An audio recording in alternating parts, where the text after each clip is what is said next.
Silakan sekarang pihak terkait. Baik. Terima kasih Yang Mulia. Selain saya nanti ada rekan saya Fahri juga nanya. Saudara saksi, Ini ahli. mohon maaf. Saudara ahli, kita sudah mendengar bahwa seakan-akan Sirekap ini semacam momok atau masalah yang sangat mengganggu pemilu. Tetapi di satu pihak, ahli juga menjelaskan bahwa sebenarnya Sirekap ini adalah hanya alat bantu. Dari satu pihak, ahli juga menjelaskan bahwa hasil perhitungan suara dilakukan secara berjenjang tadi sampai ke atas. Sehingga saya ingin bertanya, sebenarnya kalau ada kesalahan-kesalahan di dalam Sirekap, apakah kesalahan ini bisa berpengaruh kepada hasil perhitungan suara yang dilakukan secara berjenjang tersebut? Atau dengan kata lain pertanyaan saya, mana yang dipakai? Hasil perhitungan dari Sirekap atau hasil perhitungan berdasarkan perhitungan secara berjenjang, sehingga kita tahu mana yang benar, yang dipergunakan untuk perhitungan suara. Itu saja. Terima kasih. Terima kasih. Selanjutnya Pak Fakri. Terima kasih Yang Mulia. Saya satu pertanyaan saja kepada saudara ahli. Saya mencoba untuk menggarisbawahi yang disampaikan oleh saudara ahli dalam presentasi pertama, sangat menarik, yaitu sumber masalah daripada semua ini adalah karena data ini pada dasarnya ditetapkan atau ditampilkan secara apa adanya, ya, dengan segala implikasi dan persoalan teknis yang kemudian kita jumpai sampai dengan hari ini. Dan tadi juga saudara ahli kemukakan satu solusi, walaupun itu ideal, kedepannya itu harusnya ada satu pembaharuan sistem agar data itu sebelum ditampilkan telah diverifikasi secara benar oleh penyelenggara tentunya. Tadi disampaikan juga bahwa mesin ini kan membaca dengan beberapa persoalan variabel yang menentukan masalah itu, ada kertas, kualitas HP dan seterusnya, cara penulisan dan tulisan dan lain-lain sebagainya. Menurut ahli ya, walaupun sudah berkali-kali kita juga dapatkan melalui pembacaan kita, kemudian juga banyak ahli yang berpendapat bahwa memang dasar penentuan hasil pemilu ini adalah tentunya penghitungan secara berjenjang. Itu juga sudah berkali-kali kita tahu.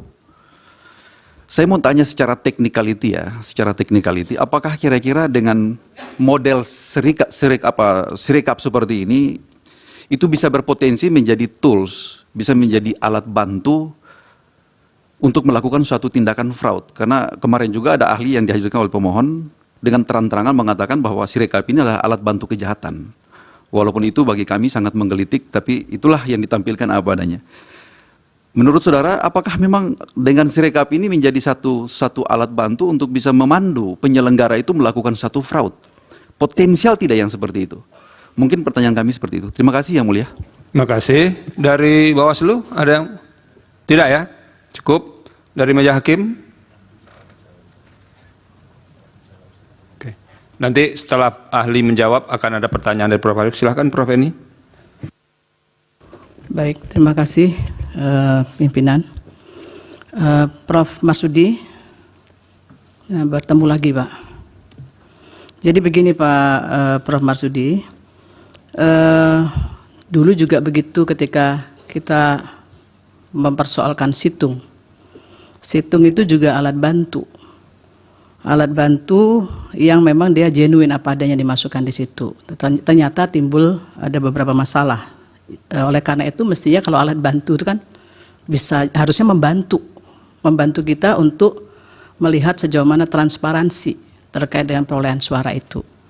Lah oleh karena itu saya kemarin memang bertanya seberapa jauh sih sebetulnya evolusinya itu, karena kebetulan Prof. Marsudi kan mengikuti. Berapa jauh evolusinya kemudian supaya paling tidak itu mengeliminir hal-hal yang terkait dengan problematika yang pernah muncul terdahulu, sehingga tidak terjadi ya dugaan-dugaan adanya fraud dan sebagainya itu. Itu yang mungkin perlu dijelaskan. Alat bantu itu sejauh mana sebetulnya bisa membantu dengan kemudian meminimalkan ya error yang terjadi di situ. Lah apa sebabnya saya ingin mendapatkan hal ini? Karena Bawaslu, nanti tolong Bawaslu juga mengklarifikasi. Bawaslu itu juga menyampaikan di dalam laporannya bahwa sejak tanggal 15 Februari bahkan itu untuk dilakukan perbaikan. Jadi sudah muncul ada kesalahan katanya Bawaslu ini. Justru perlu kita cross check satu sama lain. Lah kenapa kok baru kemudian mau dilihat itu sudah muncul persoalan di situ.